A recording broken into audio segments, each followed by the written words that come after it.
Welcome student, Vidyasagar ইউনিভার্সিটিতে তোমরা যারা ফোর্থ সেমিস্টারে ইংরেজি মেজর নিয়ে পড়ছো, তো তাদের একটা মেজর পেপার মেজর 5 অনেকেই যেহেতু আমাকে বলছে যে ফোর্থ সেমিস্টারে সাজেশন চাই, তো মেজর যে MJ5 যেটাকে বলছি মেজর 5 পেপারের আমাদের আজকের যে গুরুত্বপূর্ণ সাজেশন সেটা তোমরা দেখে নাও। প্রথমেই আমি আলোচনা করব হার্ড টাইমস নিয়ে।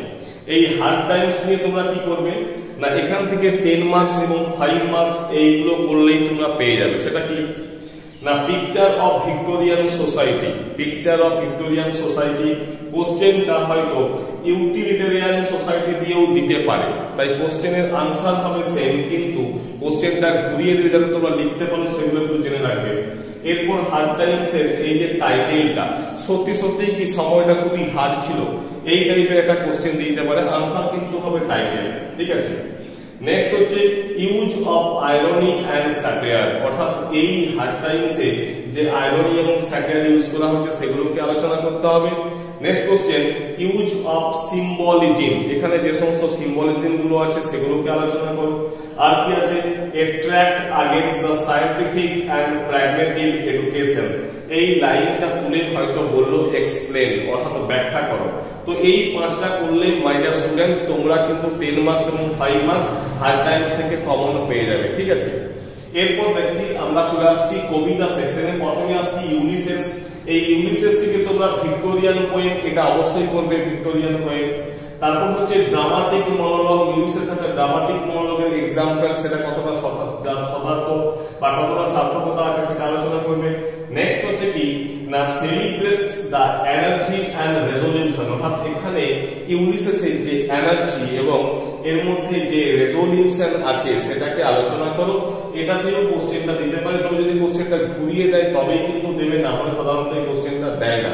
সরাসরি একটা ভিক্টোরিয়ান পোয়েম বা রিপ্রেজেন্টেটিভ অফ ভিক্টোরিয়ান পোয়েম বা ড্রামাটিক মনোলগ সেটা আলোচনা করো, এই টাইপের কোশ্চেনই দিয়ে দেয়। তারপর দেখো last life together. Last life টুগেদারের মোস্ট ইম্পর্টেন্ট কোশ্চেন হচ্ছে পোয়েম অফ কনসোলেশন, অর্থাৎ এটা একটা সান্ত্বনার কবিতা, এইটা আলোচনা করো। এটা খুব ইম্পর্টেন্ট কোশ্চেন কিন্তু। নেক্সট হচ্ছে ফিলোসফি অফ লাইফ, অর্থাৎ এই লাস্ট লাইফ টুগেদারে যে জীবনের প্রতি যে দর্শন খুঁজে পাওয়া যায় সেটা আলোচনা করো।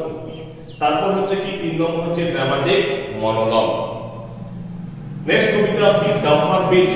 ডাফার বিচ আর্নল্ডের লেখা। একটা কোশ্চেন ভালো করে করবে, সেটা হচ্ছে আর্নল্ডস মেলানকোলি, খুব ভালোভাবে করবে আর্নল্ডস মেলানকোলি। আর একটু ক্রিটিক্যাল এস্টিমেটটা দেখে নিতে পারো, যদি এটা না দেয় তো এটা তো অবশ্যই করবে। এটা কোশ্চেনটা করে রাখলে তুমি সবটাই মোটামুটি লিখতে পারবে। এরপর আমরা আসছি কি নিয়ে, গবলিন মার্কেট। এখান থেকে বেশ কিছু কোশ্চেন করতে হবে, সেটা হচ্ছে থিম অফ দা পোয়েম, কবিতার থিম। তারপর 2 নম্বর হচ্ছে অ্যাজ এ ফেয়ারি টেল, অর্থাৎ গবলিন মার্কেট এটা অ্যাজ এ ফেয়ারি টেল আলোচনা করতে হবে। এরপর যেটা আছে সেটা হচ্ছে কি না টাইটেল, অর্থাৎ গবলিন মার্কেট কবিতার টাইটেল আলোচনা করো। নেক্সট হচ্ছে কি চিলড্রেন্স পোয়েম, অর্থাৎ কি এই চিলড্রেন্স পোয়েম এটা কতটা বাচ্চাদের কবিতা বলা যেতে পারে সেটা আলোচনা করো। নেক্সট হচ্ছে compare and contrast Laura and Lizzie, এই যে দুই বোন আছে এদের মধ্যে ডিফারেন্স করতে হবে, কন্ট্রাস্ট করতে হবে। এটা যদিও 5 মার্কসের জন্য ইম্পর্টেন্ট কোশ্চেন।